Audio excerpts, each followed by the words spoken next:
उस मोहल्ले में अक्सर एक दिन दुखी बुढ़ा भिखारी भीख मांगने आया करता था। उस बेचारे पर कविता की बड़ी ममता थी। जब कभी वह भजन गाकर भिक्षा मांगता था तो कविता उसे 1 रुपया दिया करती थी।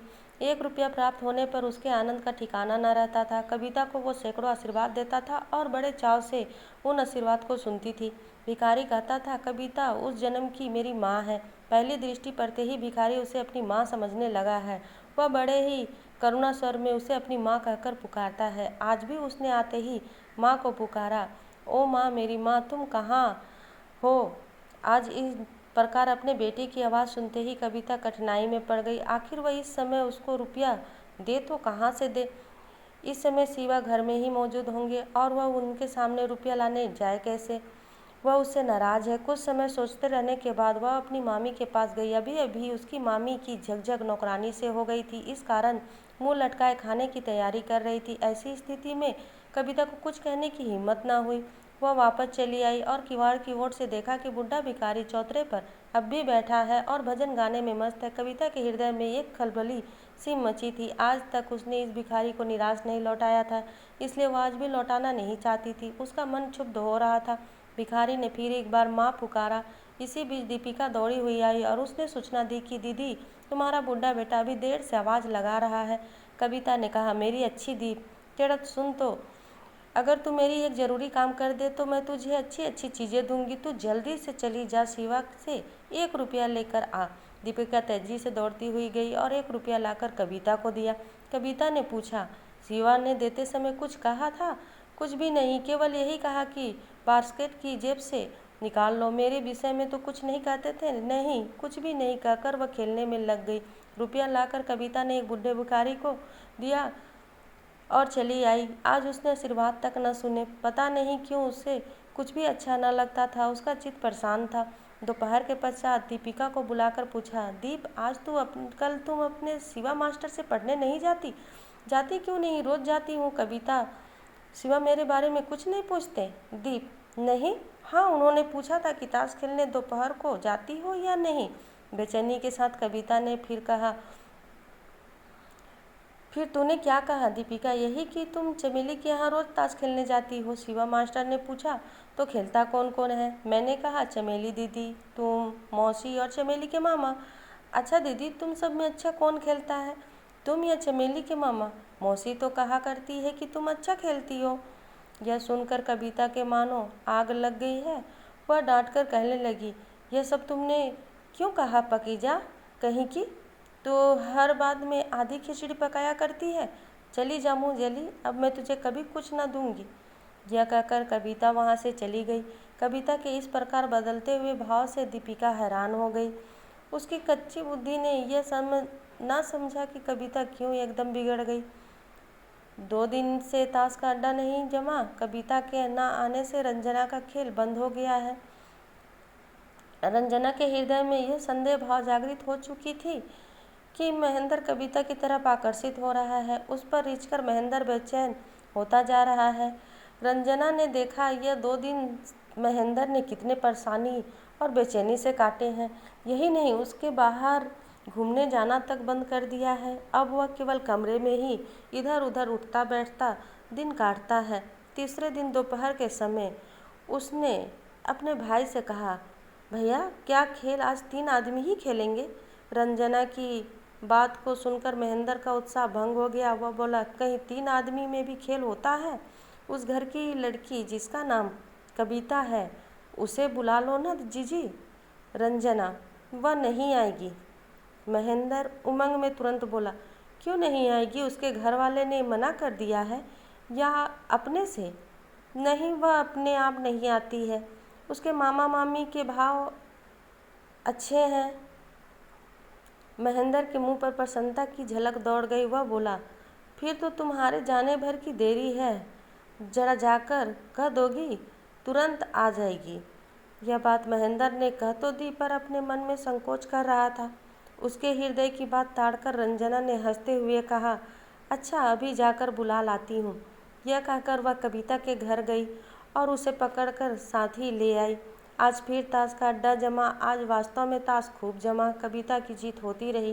2 घंटे तक खेल बहुत ही बढ़िया जमा रहा और सभी लोग दत्तचित्त थे। उसी समय दीपिका दौड़ी हुई आई और कविता का हाथ पकड़कर घसीटते हुए बोली, दीदी जल्दी चलो, शिवा मास्टर बुलाते हैं। शिवा के नाम सुनते ही कविता का चेहरा पीला पड़ गया। उसने ताश छोड़ दिया और पूछा, क्या शिवा आज काम पर नहीं गए हैं? मुझे क्या मालूम, शायद आज जल्दी आ गए हैं। कविता ने रंजना की ओर कुटित भाव से देखकर कहा, मौसी मैं जाती हूँ। उसका हाथ पकड़कर रंजना ने कहा, नहीं ऐसा नहीं हो सकता है, अभी 2-4 हाथ और खेल लो। परेशान होकर कविता ने कहा, मौसी अब न खेल सकूंगी, यदि जरा भी देर हो गई तो वह नाराज हो जाएंगे। इतना कहकर दौड़ती चली गई। महेंद्र ने पूछा, यह शिवा मास्टर कौन है? रंजना, वह इसी सामने वाले बड़े महल में रहते हैं। गर्दन हिलाते हुए महेंद्र ने कहा, वह महल, तब तो शायद नारायण बाबू के कोई रिश्तेदार हैं।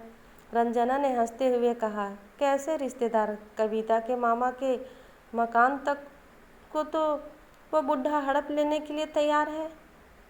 बड़े आश्चर्य के साथ महेंद्र बहन की तरफ देखते रहा। रंजना ने सारी कहानी सुनानी प्रारंभ की। किस तरह से आर्थिक कठिनाइयों के कारण रविशंकर बाबू की मंझली पुत्री की शादी रुकी हुई थी। नारायण ने काफ़ी ब्याज पर उसका मकान रेहन रख लिया।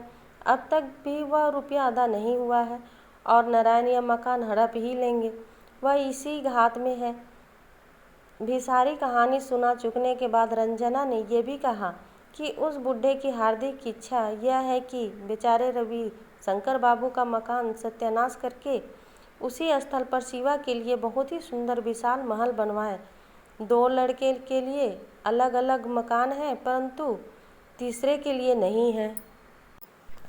सभी बातें सुनकर महेंद्र को बहुत दुख हुआ और रवि शंकर बाबू की दशा पर बहुत तरस आया।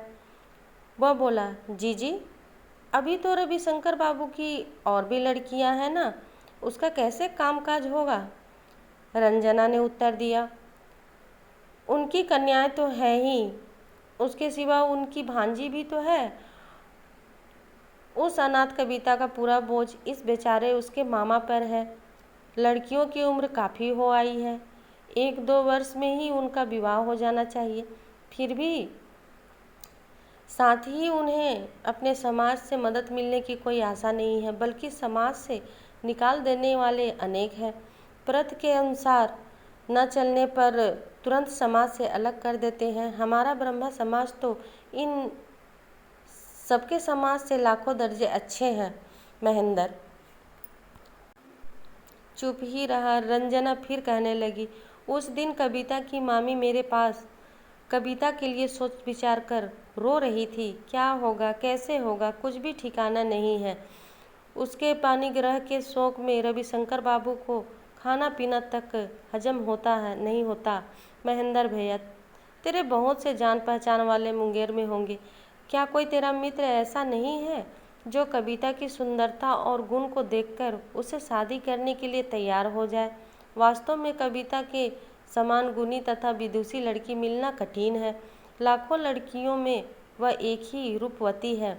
महेंद्र ने दुखपूर्ण झूठी हंसी हंसकर कहा, ऐसे जान पर पहचान वाला कहाँ पा सका दीदी? फिर भी हाँ, इस कार्य में धन देकर उसकी सहायता कर सकता हूँ। महेंद्र के पिता ने डॉक्टरी से अथाह धन इकट्ठा किया था। उस संपूर्ण धन का एकमात्र अधिकारी महेंद्र ही था। रंजना, तो क्या तू रुपया उधार देगा? महेंद्र ने कहा, उधार क्या दूंगा जीजी, पर हाँ वह जब दे सके दे देंगे और ना दे सके तो कोई भी हर्ज नहीं। आश्चर्य में पड़कर रंजना ने कहा, आखिर इस तरह से उन्हें रुपया देने से तुझे क्या लाभ होगा? यह लोग न हमारी बिरादरी के हैं और न समाज के। फिर तुम ही बताओ कि इस प्रकार रुपया कौन देता है? रंजना की ओर देखते हुए महेंद्र ने हंसते हुए कहा, समाज के नहीं है तो ना सही, किंतु अपने देश में बंगाली तो हैं, उनके पास टके नहीं हैं और मेरे पास रुपया में काई जम गई है। जीजी तुम एक बार कहो तो उनसे, यदि वे रुपया लेना चाहें तो मैं देने को तैयार हूँ। फिर कविता ना तो उनकी सगी है और ना संबंधी है, मैं उसकी शादी का पूरा खर्च ही दे दूँगा। उस भोली लड़की के काम के लिए मैं पूरा भार सहन कर लूँगा। महेंद्र की यह बात सुनकर रंजना को न आनंद मिला और न संतोषी हुआ। हालांकि रंजना के घर से कोई कुछ नहीं कहता था, फिर भी स्त्रियों का स्वभाव अनुसार पराये आदमी को बिना रुपया परियोजना देते देखकर उसे जरा भी चैन न था, बल्कि वह तो उसमें रोड़े अटका देना चाहती थी। चमेली चुपचाप यह सब बातें सुन रही थी। महेंद्र की यह रुपयों से मदद करने की बात सुनकर उसका हृदय खुशी से नाच उठा। वह कहने लगी, मामा तुम ऐसा ही करो, मैं जाकर मौसी से कह आती हूँ। रंजना ने उसे धमकाकर कहा, तुम बैठो चमेली, यह बातें बच्चे के मुंह से बड़ों के बीच में अच्छी नहीं लगती। कविता की मामी से जो भी कहना होगा मैं जाकर कह दूंगी। महेंद्र ऐसा ही करो दीदी, रवि शंकर बाबू तो भले आदमी है, ऐसा लगता है। कुछ देर रुककर रंजना ने फिर कहा, मैं क्या कहूँ, सभी लोग यह कहते हैं कि दोनों स्त्री पुरुष बड़े सज्जन हैं। महेंद्र इस बात का हमें दुख है। बहुत मुमकिन है कि उन लोगों को घर त्याग कर सड़क पर ही आकर खड़ा होना पड़े। इसके भय से तूने देख ही लिया कि कविता ज्यों ही शिवा का नाम सुना तुरंत दौड़ी हुई गई। कविता ही क्या, बल्कि उसके यहाँ के सभी लोग शिवा के बंधन में हैं। कुछ भी कोशिश क्यों ना की जाए, जब एक बार नारायण के गले में कोई फंसा तो उसका निकलना कठिन ही है। रंजना की ओर देखते हुए महेंद्र ने एक बार फिर कहा, हाँ तुम फिर उनसे जाकर कहोगी ना? रंजना, अच्छा अवश्य कहूँगी। यदि तू अपनी सहायता से किसी गरीब का उपकार कर सके तो इससे उत्तम और क्या हो सकता है। दीदी, व्यग्रता की कौन सी बात है, यह तो हम सबका धर्म है। जब किसी मुसीबत में ग्रस्त व्यक्ति की जिस प्रकार बन सके मदद करें। यह कहकर महेंद्र कुछ लज्जित सा हो गया और आगे कुछ न कहकर वह कमरे से बाहर चला गया। परंतु कुछ ही समय बाद फिर वह लौटकर वहीं आ बैठा। रंजना ने कहा, तू फिर आ गया? मुस्कुराते हुए महेंद्र ने कहा, मुझे ऐसा लगता है कि शायद तुम जो कुछ भी करुणा युक्त गाथा गाती हो उसमें सत्यता बहुत कम अंश है। आश्चर्यचकित हो रंजना ने पूछा, क्यों? महेंद्र ने कहा, जिस लापरवाही से मैंने कविता को रुपया खर्च करते हुए देखा है उससे गरीबी का कोई लक्षण नहीं जान पड़ता। दीदी तुम ही देखो ना, उस दिन सब लोग थिएटर देखने गए थे, कविता गई नहीं थी, फिर भी 100 रुपये उसने भेज दिए थे। चमेली इसकी गवाह है। जिस प्रकार वह खर्च करती है उससे यह अनुभव होता है कि उसका खर्च 3-4 हजार रुपये से कम में न चलता होगा। रंजना ने इस बात पर एकाएक यकीन नहीं किया और चमेली की ओर देखा। चमेली ने, सच है माँ, शिवा बाबू कविता को रुपया देते हैं, यह नई बात नहीं है। बाल्यावस्था से ही वह शिवा बाबू की अलमारी से रुपया ले आती है। शिवा कुछ नहीं कहते। रंजना ने कहा, यह बात शिवा को ज्ञात है? हाँ, उन्हें सब पता है। उसके सामने ही